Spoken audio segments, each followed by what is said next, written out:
여러분 안녕하십니까. 자, 새 벽두부터 북한 김정은과 시진핑이 지금 웃지 못할 아주 이상한 싸움을 지금 벌이고 있는데, 이게 지금 북중 관계 역사상 사상 최악의 이런 상황을 연출하고 있습니다. 그것은 바로 김정은의 예의 없는 새 인사. 이제 푸틴 러시아 대통령에게는 별도의 존칭과 함께 푸틴 동지의 어떤 세외 성과 이런 걸 축원하면서 건강을 함께 축원하는 이런 정중한 이제 개인적인 인사를 나눴는데, 중국에게는 시진핑 주석의 이름을 바뀌지도 않고 그 중국이라는 어떤 타이틀만 보내고 노동신문에 소개하는 것도 러시아는 따로, 그리고 중국은 기타 국가들, 그러니까 베트남, 중국, 싱가포르, 타지키스탄, 투르메니크스탄, 아제르바이잔, 인도네시아, 벨라루스, 알제리 이런 국가랑 묶어가지고 그냥 퉁친 겁니다. 그러니까 이거는 외교 관례상 또 의전 관례상 있을 수 없는 일이 벌어진 겁니다. 중국한테는 역대 김일성 때부터 김정일 그리고 현재 김정은까지 최대한의 존칭을 해서 중국 주석에게는 새 인사를 하는 게 그게 관례인 거죠. 그런데 이 노동신문에 나온 거 보니까 시진핑의 이름을 빼버리고 그냥 기타 국가들과 함께 묶어가지고 보도를 했습니다. 이거는 시진핑 주석에 대한 굉장한 모욕이고 김정은의 분노를 격양시키는 이런 결과로 지금 이어지고 있는데, 과연 김정은이 왜 새 벽두부터 시진핑에게 그렇게 화가 났냐, 그 이유는 누구도 모릅니다. 저희가 그 이유를 찾아냈는데 바로 2025년도 1년 동안 대북 밀수업자 1000명 이상을 지금 중국 공안이 체포했습니다. 아예 북한과 밀수하는 모든 중국인들은 씨를 말리겠다. 감옥행은 물론이고요, 감당하지 못할 엄청난 벌금을 때려가지고 더 이상 북한과 비밀스러운 밀수를 하지 못하도록 지금 중국 공안이 완전히 지금 시 주석의 지시를 받고 쥐잡듯 지금 잡고 있습니다. 이런 결과 때문에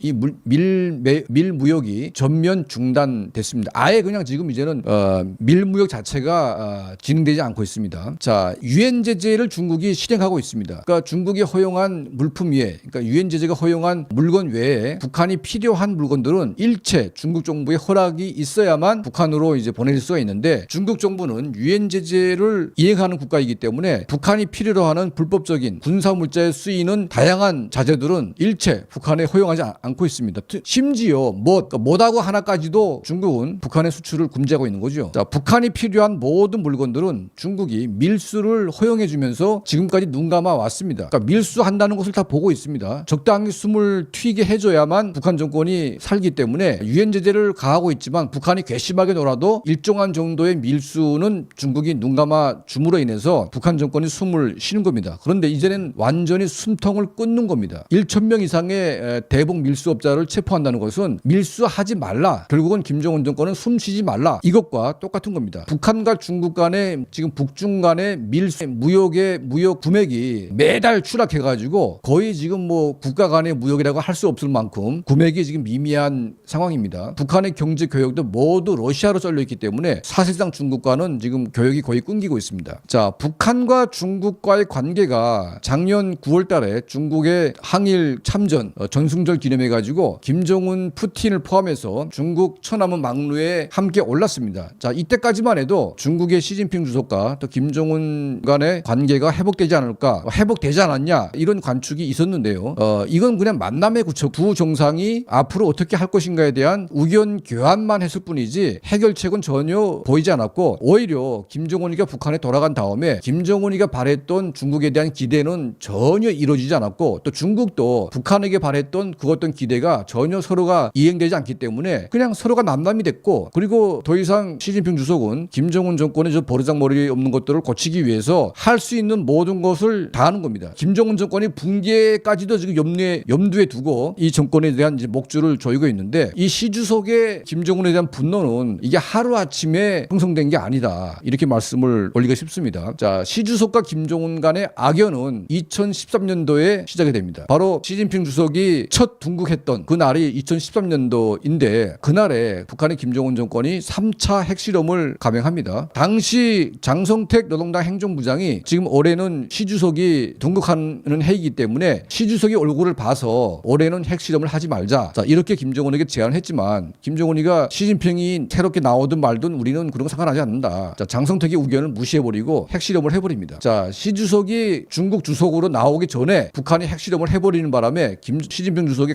개인 감정이 굉장히 안 좋았습니다. 그리고 그 순간부터 북한과 중국 간의 관계는 최악으로 빠졌습니다. 2015년도에 현송월이가 모란봉 악단을 끌고 베이징에 갔습니다. 이거는 이제 김양건 통전부장 지금 사망했죠. 이 김양건 부장이 북중 관계를 살리기 위해서 김정은에게 다시 조언을 했고 살려보려고 갔는데 결국은 또 틀어져가지고 현송월이가 데리고 왔습니다. 그 이후에도 북중 관계는 계속 풀려고 노력은 했지만 두 국가의 이해관계가 완전히 틀려버렸기 때문에 해결되지 않았습니다. 자, 그러다가 2018년도에 갑자기 김정은이가 시진핑 주석과의 정상회담을 또 하게 됩니다. 어디서 하냐? 중국 대련 앞바다에서 정상회담을 합니다. 그리고 김정은과 시 주석이 이 앞바다를 거닐면서 화기애애한 모습을 보입니다. 그래서 이제 북한과 중국 간의 모든 관계가 다 풀리는구나 이런 기대를 했습니다. 그런데 한 1년 지나서 시 주석과 김정은이가 바닷가를 걸었던 이 발자국을 동판에 새겨가지고 대련 앞바다에다가 동판을 새겨놨는데 시 주석의 지시에 의해서 그 동판이 다시 뜯어져가지고 녹여버립니다. 시 주석이 얼마나 화가 났으면 두 정상 간의 그런 기념을 뜯어가지고 녹이겠습니까? 왜 그랬냐? 그 내막은 이렇습니다. 시진핑 주석이 향후 대만을 공략하기 위해서 일본을 견제해야 되는데 북한 동해 쪽에다가 중국 해군 기지를 좀 건설하자. 그러니까 좀 빌려달라. 북한 동해에다가 중국 해군 기지가 들어오게 되면 일본을 견제할 수 있는 군사 기지가 생기는 겁니다. 대만을 침략할 때 일본이 개입하는 것은 기정사실화된 겁니다. 그래서 중국이 하몽이나 청진이나 라진 쪽에 해군 기지를 세우게 되면 중국군이 유리한 입장에서 일본을 견제할 수가 있습니다. 자, 김정은도 처음에는 시 주석의 이런 요구에 대해서 긍정적으로 답변을 했고, 자, 이걸 허락을 하게 되면 중국이 대규모의 경제 지원을 하기로 약속을 했습니다. 자, 이런 결과 합의를 통해서 둘이 만났는데 만나고 나서 김정은이가 평양으로 돌아갔습니다. 가서 이제 생각을 해보니까 중국 군대가 북한에 진주하게 되면 자, 북한 내부의 친중 세력들이 다시 중국의 둥을 얻고 장성택 같이 이제 김정은 정권을 뒤집어 보려고 하는 또 개혁 개방의 길로 나가려고 하는 그런 움직임이 나올 수 있기 때문에 중국 세력의 한반도 진출은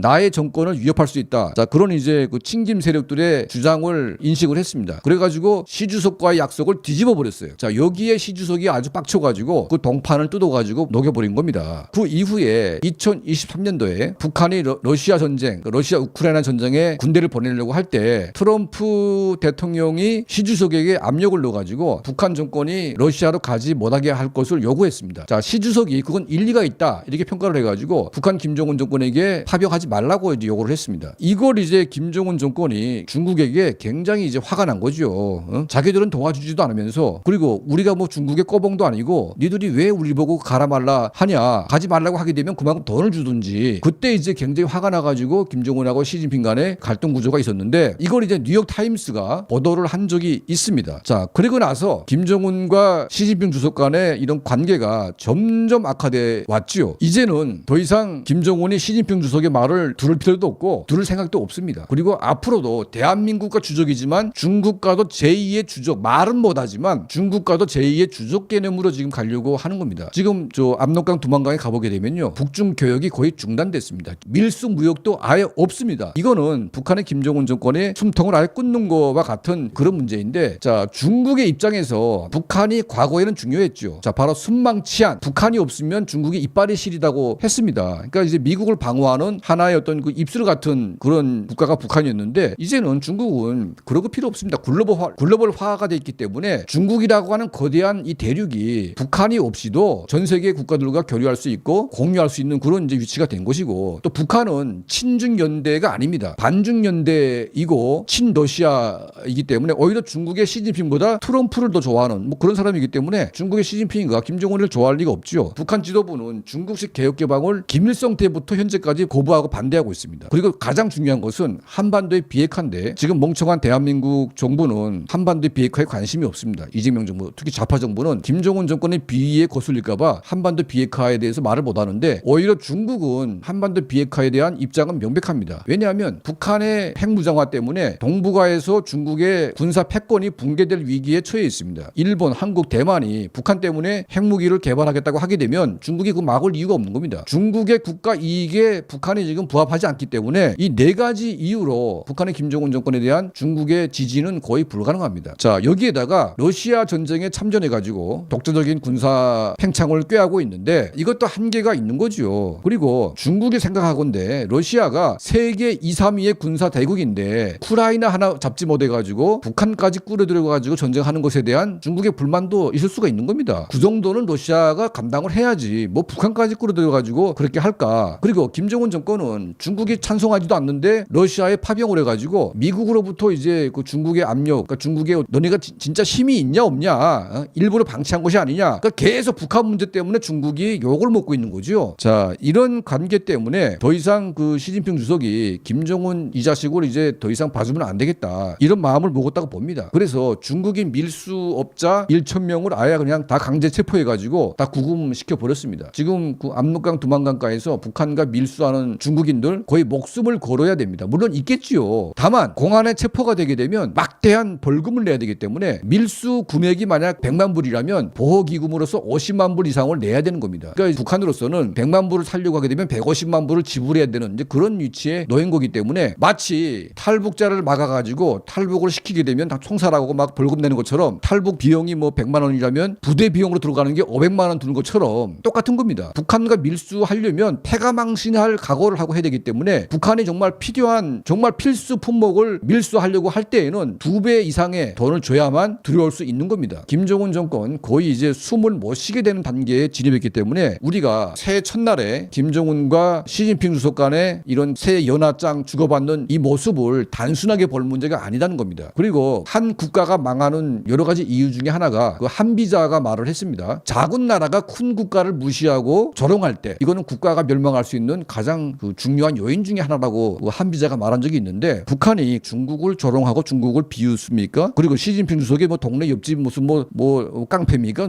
동네 무슨 뭐 아이입니까? 이게 연하장을 쓰는데 이름도 안 쓰고 그냥 중국에다가 뚝 던져버리고 이런 식으로 모욕을 준다는 것은 시 주석이 어떻게 나오겠습니까? 이거는 그냥 개인적인 관계를 넘어서가지고 국가 대 국가 관계에서 이렇게 하면 안 되는 거죠. 초보적인 예의가 필요하고 초보적인 국가 간의 상호 관계가 필요한 것인데 지금 김정은이가 보인 이런 짓은 스스로의 멸망을 자초하는 그런 결과라고 봅니다. 지금 이재명 정부가 김정은 바라기 해가지고 지금 뭐 김정은하고 대화 한번 해보려고 저렇게 막 별짓을 다 하고 있는데 지금 그럴 때가 아닌 것 같습니다. 지금 시진핑 주석과 김정은 간의 이 관계가 사상 최악으로 갈 때 우리는 한중 관계를 풀어가지고 탈북자 문제 해결하고 북한을 중국식 개혁개방으로 나가는데 한중 간의 어떤 정책 결정에 합의를 보고 북한을 중국식 개혁개방으로 내몰 수 있는 협의를 할 수 있는 거죠. 이거는 북한의 김정은 정권을 고립시키고 개혁개방을 원하는 북한의 엘리트들과 북한 주민들을 우리 편으로 끌 수 있는 이런 단계적인 관계로서 한중 관계를 풀 수가 있는 것인데, 중국에 가가지고 그런 얘기 한마디 없고 알맹이가 하나도 없어요. 뭘 하겠다는 알맹이도 없이 그냥 악수만 하고 왔는데 뭐 셀카만 찍고 왔는데, 이거 정말 국가 철학이 전혀 없는 사람이 국가 수반이 되다 보니까 한중 관계의 가장 중요한 핵심이 뭔지, 그리고 북한 문제를 푸는데 중국의 역할이 얼마나 중요한지를 잘 모르니까 저런 식으로 지금 행동하는 것이 아닌가 생각이 듭니다. 저희 강철한 TV는 실제 팩트에 근거해서 왜 시진핑과 김정은 간의 연말 연하장이 저렇게 형편없이 추락해가지고 서로를 모독하는 관계로 갔는지에 대한 그 결과 원인에 대한 정확한 팩트를 제공을 했습니다. 아마 국내외 어떤 언론도 이 실제 내막을 전혀 보도하지 않고 그냥 연하장에 나오는 이상한 얘기만 하고 있는데 실제 내용은 이렇다는 것입니다. 앞으로도 저희 TV는 이런 북한과 중국 간의 관계가 매우 중요하기 때문에 보다 정확한 정보와 팩트에 근거해서 분석하고 여러분께 또 말씀해 올리겠습니다. 저희 채널을 항상 시청해 주시고 도움을 주시는 우리 모든 분들께 늘 진심으로 감사드립니다.